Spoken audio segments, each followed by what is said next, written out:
Bueno, nosotros somos el equipo uno. Nos toca éteres y epóxidos.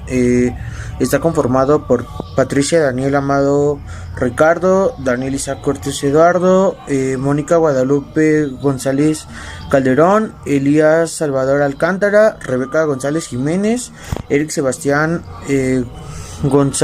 Hernández González. Bueno, los éteres tienen dos grupos alquilos unidos a un átomo de oxígeno, R, que lo representa como un carbono, eh, un oxígeno, y está unido a otra R que puede ser otro carbono. Como podemos ver, tenemos un éter simétrico que está en medio de toda la cadena, y también tenemos un éter no simétrico que se encuentra a un lado de, porque está unido solamente a un carbono, bueno, a dos, pero no está en medio de. También tenemos un dioxano, que es un éter cíclico con dos oxígenos. Y tenemos el tetrahidrofurano, que es en forma de pentano, pero en vez de la unión a un carbono es con un oxígeno. Los epóxidos son éteres cíclicos de tres eslabones, el cual recibe el nombre de oxiranos. Esto es un oxígeno, como se puede ver aquí, enlazado a un carbono-carbono, el cual está en forma de triángulo. Siguiente tenemos un ejemplo de un 2,2 dimetil oxirano. Desplaza los hidrógenos que tiene el carbono en la posición 2 para meter dos metiles, y el cual tiene la posición del oxirano. Los epóxidos también se denominan óxidos de alqueno. Como podemos ver, tenemos un etileno, que es un carbono enlazado doble vez al otro carbono, y el cual solamente tiene, bueno, cada carbono tiene dos enlaces con hidrógeno, con dos hidrógenos. Se puede desplazar como carbono, hidrógeno, hidrógeno, unión con carbono, hidrógeno, hidrógeno, y unidos al oxígeno. Bueno, así como la flecha lo indica, pasa a ser un óxido de etileno, que ese es el nombre vulgar que se le conoce en la industria, y el nombre hecho por la UPAC es oxirano. Los epóxidos también se llaman óxidos de alqueno. Del lado izquierdo de nuestra imagen tenemos un etileno y del lado derecho tenemos un óxido de etileno. Este nombre no está nombrado conforme a las reglas de la UPAC, sin embargo sería oxirano el nombre correcto. Los éteres se obtienen por sustitución nucleofílica, que recordemos que una sustitución nucleofílica es una reacción de sustitución en la que un nucleófilo que se denomina rico en electrones reemplaza en una posición electrófila por en electrones de una molécula, un átomo o un grupo denominado grupo saliente por un ataque de alcóxido o un haluro de alquilo. La imagen nos muestra a un cloruro de propilo y un metoxilo que a través de una sustitución nucleofílica molecular o SN2 se obtiene un producto de éter simétrico. En el segundo caso tenemos un bromuro de etilo más un etanal. También sufre una sustitución nucleofílica bimolecular SN2 y nos da como producto un éter simétrico. Para distinguir entre un éter simétrico y un éter no simétrico o asimétrico, podemos considerar que en los éteres simétricos los dos grupos son idénticos, mientras que en el asimétrico son diferentes. En esta diapositiva podemos ver una síntesis de tres, en donde los éteres no simétricos se pueden sintetizar por dos vías diferentes, aunque normalmente siempre hay una mejor que otra. Y bueno, aquí podemos ver dos posibles rutas de síntesis del éter de isopropilo y metilo. Y como podemos ver, tenemos dos ejemplos. Del lado izquierdo tenemos el inciso A, en donde obtenemos 2 bromopropano al de alquilo, y del lado derecho, en el inciso B, vemos un bromometano, la cual pues es la ruta más rápida. Y bueno, aquí podemos concluir que es mejor utilizar derivados halogenados primarios, asimismo para poder evitar reacciones secundarias de eliminación. Bueno, en esta siguiente diapositiva podemos ver una síntesis de éteres alílicos, en donde los éteres arílicos siempre se tienen que sintetizar desde el fenóxido. Y bueno, aquí podemos ver que el fenol tiene rutas y maneras diferentes de poder llegar al producto final, el cual es el anisol. Y bueno, podemos ver que existe la reacción del fenol con un disometano o con un sultato de dimetilo en un medio básico que nos conduce al anisol. La síntesis de epóxidos por reacción de alohidrinas en un medio básico es la versión intramolecular de la síntesis de Williamson. Esto es que es una alohidrina, es un carbono a otro carbono unido con un alcohol, pero esto hace una sustitución nucleófila 2, es intramolecular, donde el bromo atrae es positivo, atrae al hidrógeno negativo del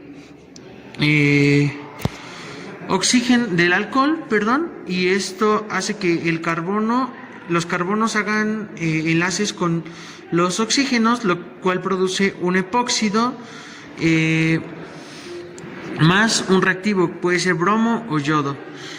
Por apoxidación de alquenos con peroxiácidos o perácidos, es un etilo, el carbono unido a otro carbono con doble enlace, más un carbono con una amina con un alcohol, con un reactivo, lo cual produce, al juntarse estos, los carbonos se unen formando un epóxido más un ácido carboxílico, que como lo podemos ver en la imagen.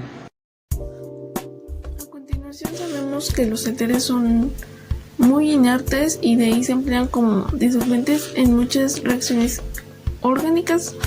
Solamente van a reaccionar con ácidos fuertes como el ácido bromhídrico y el yoduro de hidrógeno. Más abajo se puede observar la estructura de cómo se desglosa. Se observa un radical enlazado a un oxígeno, y este mismo oxígeno está enlazado a otro radical, donde los dos enlaces CO se van a romper.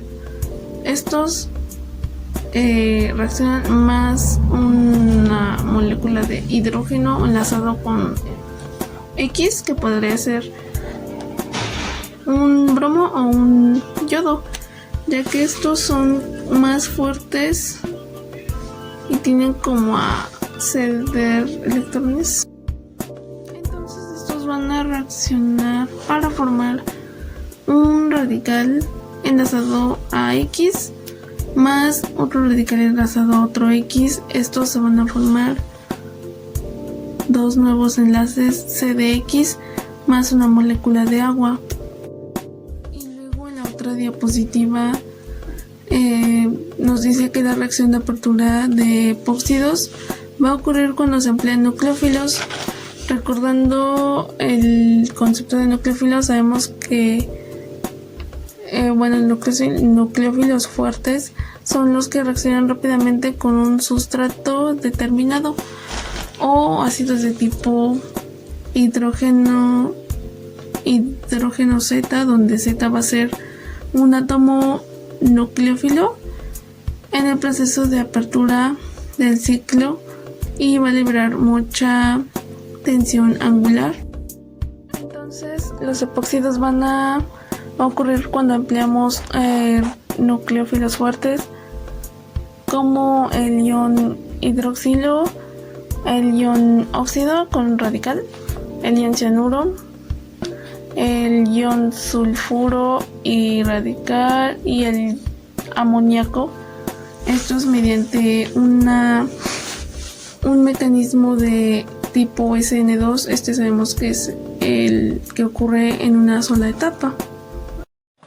En esta parte tenemos la regioquímica y estereoquímica, que es el ataque al carbono menos sustituido por la cara opuesta a la que ocupa el grupo saliente.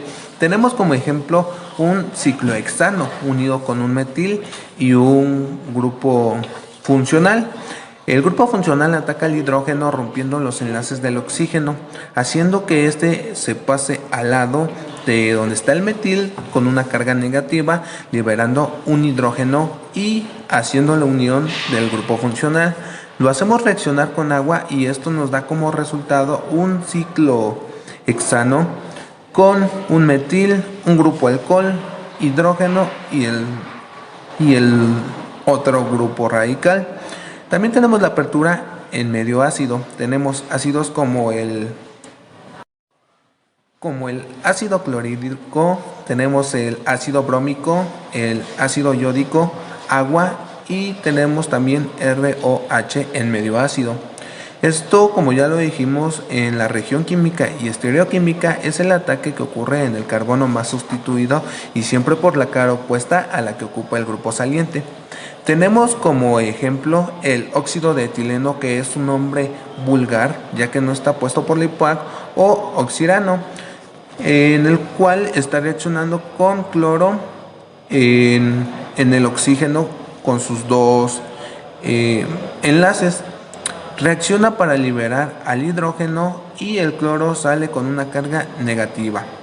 Tenemos las dos reacciones más comunes, una que es estable y una que es inestable. Como producto que se forma tenemos al compuesto que está iluminado de amarillo.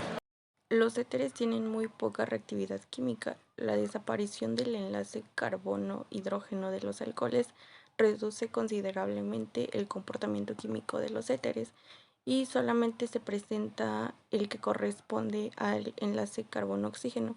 El carbono con el oxígeno es un enlace muy fuerte, lo que explica la baja reactividad de estas sustancias. Los éteres presentan puntos de ebullición inferiores a los alcoholes, aunque su solubilidad en agua es muy similar. Dada la importancia de la estabilidad en medios básicos, se emplean como disolventes en numerosas reacciones. La importante solubilidad en agua se puede explicar por los puentes de hidrógeno que establecen los hidrógenos del agua y el oxígeno de los éteres.